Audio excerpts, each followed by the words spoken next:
On July 28, 1969, a day seared into the memories of those who loved him, Christian left London. He arrived in Kenya and was released into the wild with a radio collar so he could be tracked. And then, as the months passed, news came that Christian had found a lioness, that he'd fathered cubs, that he was living the life they'd hoped for him. John and Ace felt a mix of emotions, pride, joy, and a touch of sadness. A part of them was glad Christian was free. The other part missed him terribly. 2 years went by. Then, as fate would have it, John and Ace planned a trip to Africa. They had no idea that their lives were about to turn upside down. There's a moment in the film that always gets me, when Christian sees John and Ace across the plains and he doesn't just run towards them. He stops, looks at them, and then comes slowly. It was as if he was thinking, could it really be them? After all this time, when they finally met, the reunion was more than they could have imagined. The joy, the excitement, the pure emotion of it all. Who needs words? Just look at the faces of these men who loved a lion. Here's a still shot from the film because it says it all right there. Look at the expressions on their faces. Here's another. Can you imagine anything more thrilling than this? A lion recognizing his old owners after 2 years in the wild. Here's yet another. These men had a profound connection with this animal, and why wouldn't they? Over the course of a few years, they gave each other unconditional love and loyalty. This was a friendship that transcended species, a testament to the power of love and loyalty. The footage of Christian running to John and Ace is not just charming or exciting, it's a revelation. It shows the depth of connection these men had with the lion, the bond they forged over the years. It also highlights the intelligence and emotional capacity of lions, often misunderstood and underestimated. This wasn't just a wild animal that had been tamed. This was a lion who chose to return, who chose to remember the love and affection he had received in his early life. How many of you were moved to tears by this incredible story? Let us know in the comments below. Also, we'd like to extend our thanks to everyone who has liked, commented, and shared our videos. Your actions help us continue bringing these nostalgic and emotional moments to more people, allowing them to experience a piece of history for themselves. If you haven't already, please consider subscribing. It only takes a click and you'll get to see more of our videos. Thank you for watching. Until next time. Once upon a time in Africa, there was a couple who took care of an orphaned lion cub.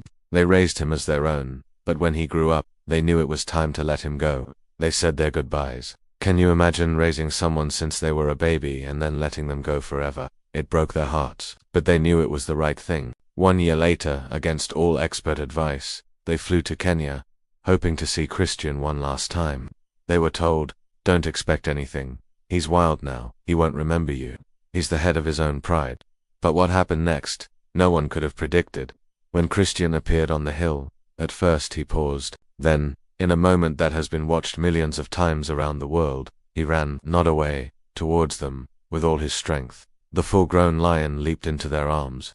He nuzzled, he hugged, he remembered, just like a child seeing their parents again after a lifetime. That moment, captured on real film in 1971, wasn't edited, wasn't acted, it was raw, pure love. A lion, who hadn't seen his human family for a full year, still knew them, still loved them, still trusted them. Overcome with emotion, the couple stroked his fur, unaware of what else was happening around them, and then Christian did something that left them stunned. He trotted away a few steps, turned around and came back with his lioness. Could this be his way of saying, "This is my pride"? Was the wild lion inviting his humans into his world? The footage doesn't lie. These two magnificent creatures spent several hours with the couple. They played, they explored, and they reminisced about the past. And when it was time to say goodbye, it was heartbreaking. But this time, they knew they weren't really saying goodbye. They were just going for a little while. After all, they had shown Christian the love and kindness every living being needs. In return, he'd given them a bond that defied species, a friendship that transcended nature's barriers. Their story touched the world. Today, the tale of Christian the lion still has the power to make people smile and cry. It's a reminder that kindness matters, that animals remember, that the bonds we create, if real, never truly die. If you believe in second chances, please hit the like button. If you believe in miracles, share this story with your friends. If you believe in the power of love, do it now. Make someone's day. Who knows, maybe you'll make a friend. Just like a lion recognizing his old family, this video has a message for you. No matter how rough things are, no matter how tough life seems, never, ever lose hope. Keep going forward with your head held high. Miracles happen every day.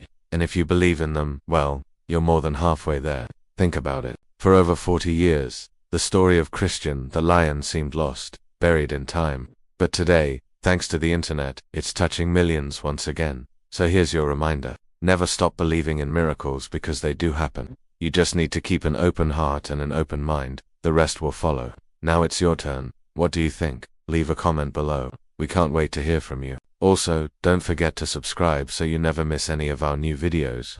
And always remember, there's a bit of magic in every story. You just have to find it. Until next time, keep believing in miracles. The year was 1969. The place, London. A young woman named Valerie hummed cheerfully as she skipped down the street. Her heart was light, her eyes sparkling with joy. She couldn't wait to tell her husband, Christian, about the wonderful new puppy she'd adopted. Christian worked as a vet, a profession he loved. He had a deep connection with animals, a sixth sense, some called it, for understanding their needs. But his true passion lay in curing the sick and wounded.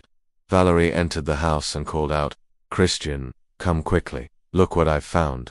Christian rushed to the living room and his eyes fell on a small furry ball. "Oh, how adorable," he exclaimed, picking up the puppy and feeling its soft fur between his fingers.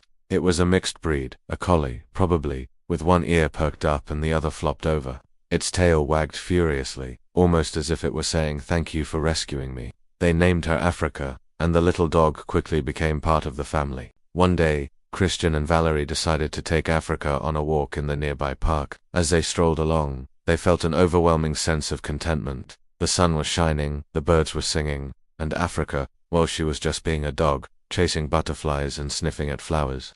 But their idyllic scene was shattered by a sudden commotion. A group of boys had cornered Africa, and one of them was reaching for a stick. "No, please don't hurt her," Valerie cried out, rushing to the dog's aid. Just then, Christian stepped in, his face grim. "Leave her alone," he said firmly. The boys sneered but backed off when they saw the determination in Christian's eyes. As they walked home, Valerie couldn't shake off a strange feeling of déjà vu. It was as if she'd experienced this moment before, but she couldn't quite place it. Years went by, and Africa grew old. Her playful days were over, but she was still full of love. Then one day, Africa passed away peacefully in her sleep. Grief-stricken, Valerie buried her in the backyard. One evening, while tending to their garden, Christian and Valerie came across Africa's grave. They couldn't help but reminisce about the good times.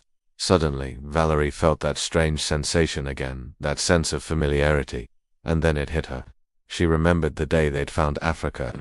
The more she thought about it, the more the details came flooding back. She remembered the boys in the park, the struggle, the determination in Christian's eyes. It was all so clear now. Africa hadn't just been a dog. She'd been a part of their lives, a silent witness to their love story, a furry embodiment of their bond.